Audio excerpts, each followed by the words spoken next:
We're all waiting for activities to get back to normal. Julie Stevens of Brock's Sport Management Program says municipal parks and recreation departments have a big role to play in that. Julie, the great weather this week puts an even stronger focus on us getting back to outdoor activities.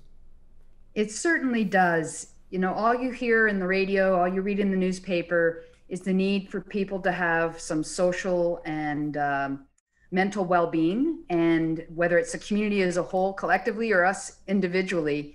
And so the discussion about gaining access back to these facilities and these spaces and services is front and center. Parks and recreation departments across the province closed a lot of these facilities, and a lot of that was ordered by the Ontario government, especially recently. Why do you say they play such an important role here?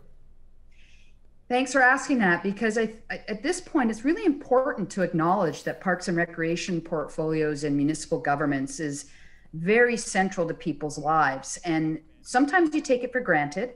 So when those spaces and those services aren't available, people actually share their voice and make it known that it matters to them. And that's what we're hearing right now.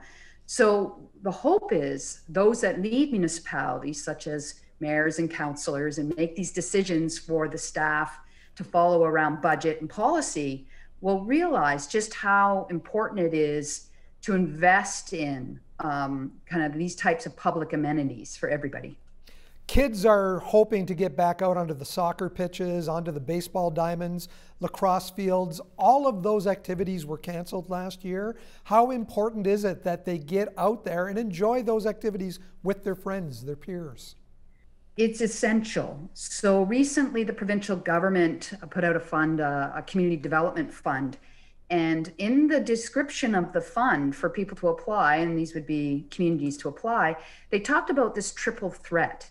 And in it, they said we have the health threat of COVID, we have the economic threat of COVID, but now they're saying the social threat of COVID is also important.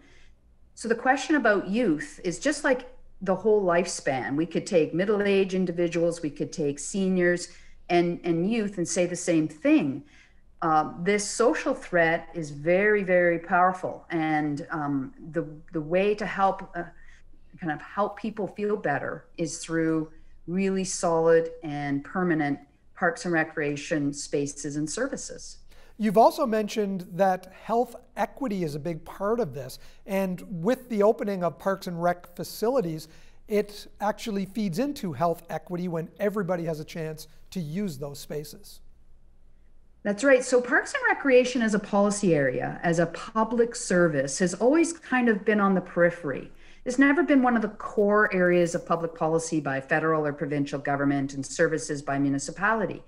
So we took in our policy brief, my co-authors and I, this health equity lens, because what it does is it moves parks and recreation into a discussion that is dominating right now, which is health.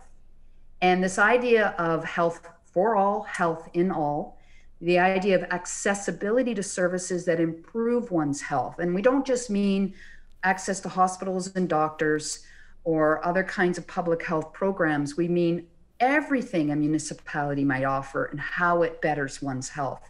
You have a panel discussion coming up on June 9th in tandem with the Niagara Community Observatory. Can you quickly tell us what that's all about and how people can register? You can go to the Brock website and look up Niagara Community Observatory. There's a link there on who to contact and come on the virtual session. And we're very excited about the panel because we have Regional Chair Jim Bradley. We have the Mayor of St. Catharines, Walter Senzik.